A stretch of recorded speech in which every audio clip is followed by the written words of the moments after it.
Welcome back to MMA Al Dente. I am the guy who is picking Nassourdine Imavov to defeat Roman Dolidze. This is the main event for UFC 235, and I'm glad Dolidze is in the main event, despite the recent setback to Marvin Vettori, because Dolidze is a very exciting fighter, and that Vettori fight was a toss-up, so it didn't really hurt his stock too badly. But before that fight, he had a lot of momentum, capped off by one of the best finishes I've ever seen. His finish of Jack Hermanson, which it wasn't just the finish itself, but the way the fight played out. Him getting the finish deep into round two. I was very, very impressed by Roman Dolidze in that fight, and I think the danger is definitely on his side in this matchup. My official prediction is Nassourdine Imavov wins a decision. I think it's most reasonable to assume his victory would be a decision because Roman Dolidze has never been finished. But if either guy gets a finish, it's going to be Roman Dolidze, whether it's by knockout or submission. He is by far the more dangerous fighter here. Maybe not by far, but he's definitely the more dangerous guy. Dolidze, he's got three submissions in his first three wins, and they're all, very quickly. Two of them heel hooks, which I'll get to in a second. But since then, he hasn't won by submission. He's won a lot by TKO and knockout, and even at the UFC level. He was knocking guys out coming into the UFC, finished his regional career off with a beautiful spinning back fist in round three over this guy, Michel Pasternak. But in the UFC, after some, less thrilling fights, decision fights, he steamrolled Kyle Dawkins, broke his face with a knee and retired him. And then he knocked out Phil Hawes. And that was before coming into the Jack Hermanson fight where he got a second round TKO on the ground. Again, one of the most impressive wins I've ever seen. And I guess you'd call it some calf slicer variation finish that he got on Jack, but it was definitely his grappling that got it done.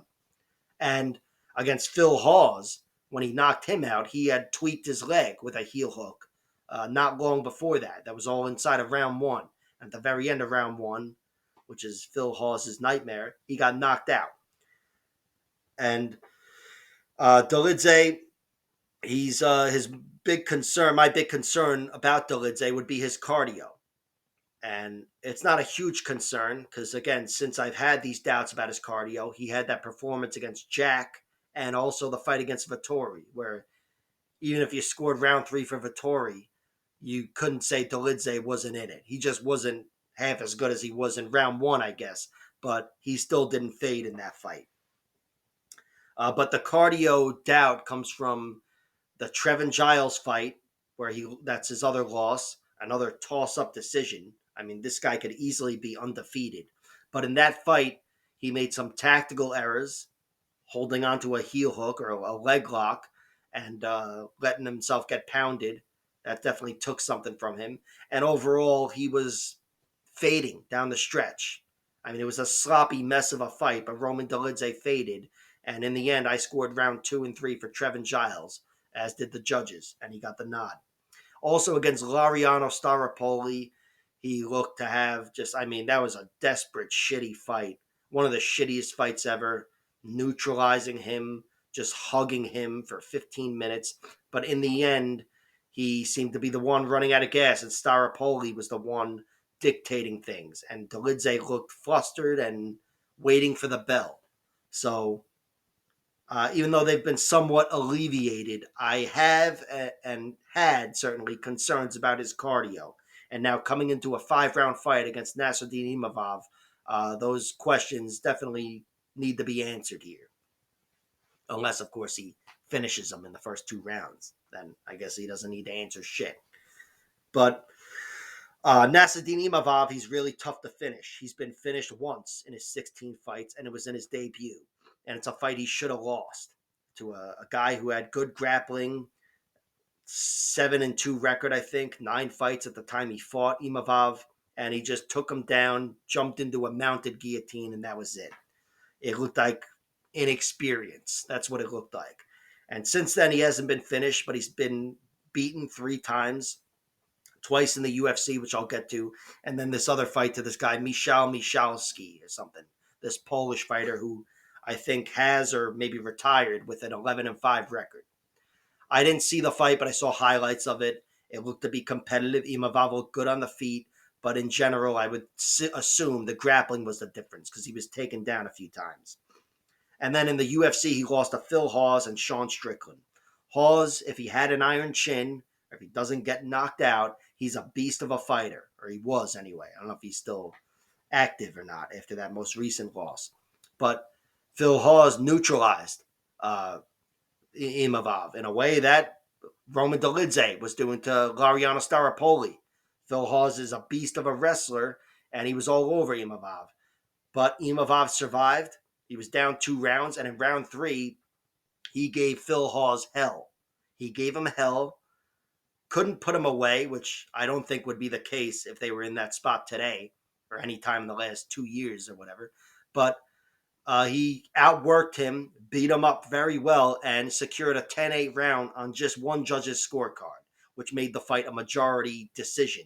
But a little more, maybe he was one punch away from having a draw in that fight.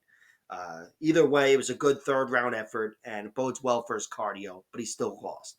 And the other loss was to Sean Strickland last year, whenever 5 round fight, close fight, and I thought he was the last man standing, taking it to Sean in round 5.